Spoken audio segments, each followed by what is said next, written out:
Hello and thanks for joining us from our studios in Israel. I'm Natasha Kirchuk here with ILTV's Morning Briefing. It looks like early elections have, at least for now, been averted.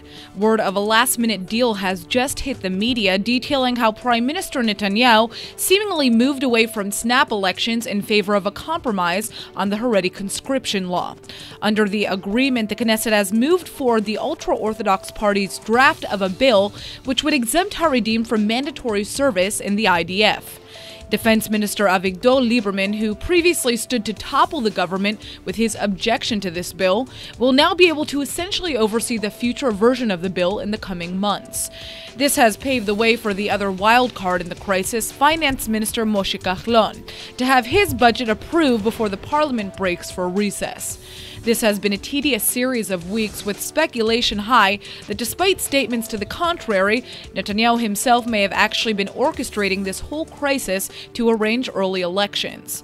Analysts say this was very possibly the case, given that the Prime Minister is currently ensnared in numerous corruption scandals, and may have benefited from elections now when his poll numbers are still strong, versus later after possible criminal indictments. Rumors of his own party threatening a mutiny against him at this time, however, may have swayed him away from pushing for snap elections. Either way, many are breathing a sigh of relief that the government will not dissolve at the moment and instead be able to focus on the larger issues at hand. The Israeli army has just prevented a shipment of I.D.F. uniforms from being smuggled into the Gaza Strip, and officials believe the outfits were supposed to be used as part of an attack against Israel. Israeli border guards uncovered the shipment of battle fatigues, fleeces, hats, bags, and belts in the back of a truck that was making its way through the Kerem Shalom border crossing.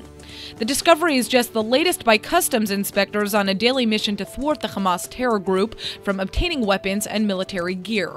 Last month, another shipment of uniforms was also confiscated at the border crossing, only this time the clothing was from China.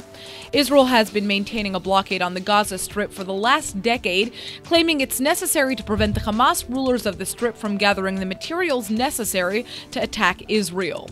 During the 2014 Gaza war between Israel and Hamas operatives launched several attacks against the Israeli army while wearing IDF uniforms.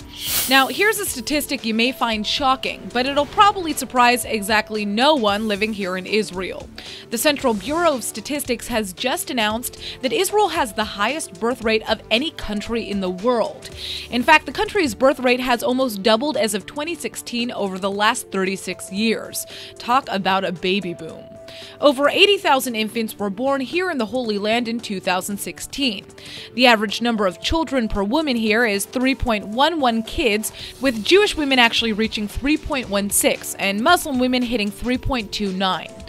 Those numbers are all well above the global average.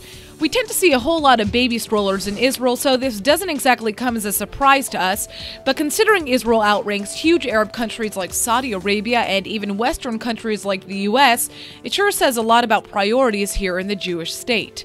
One figure that's a little surprising is the average age of Israeli women when they give birth. In 2000, women on average first gave birth when they were about 29. But now the average has risen by a sizable year and 5 months. The new average is 30.4 years old. I guess that means your 30s are officially, well, in Israel anyway, the new 20s. Arab leaders have just met with Israeli and U.S. officials at the White House on Tuesday to discuss possible solutions for the dire humanitarian crisis in Gaza. No Palestinian officials were present because they boycotted the meeting. Trump has been asking the PA to end its boycott of the United States in the peace process since it began in December following Trump's Jerusalem recognition. But Palestinian leaders are accusing the Trump administration of being biased towards Israel. The U.S. is clearly trying to combat this assertion, and 19 different international donors joined Tuesday's conference. Initiatives to potentially fix the electricity, water, sewage, and health issues across the Gaza Strip took center stage.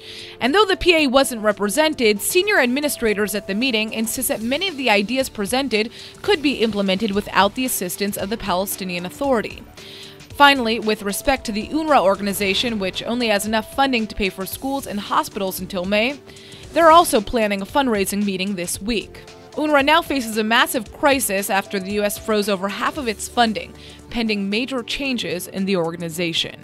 As if the United States and Israel weren't close enough, American and Israeli troops have just conducted a massive large-scale military drill right here in Israel's southern Negev. The Juniper Cobra drill sees nearly 1,000 U.S. Marines training shoulder to shoulder with Israeli soldiers in the I.D.F's elite paratroopers brigade.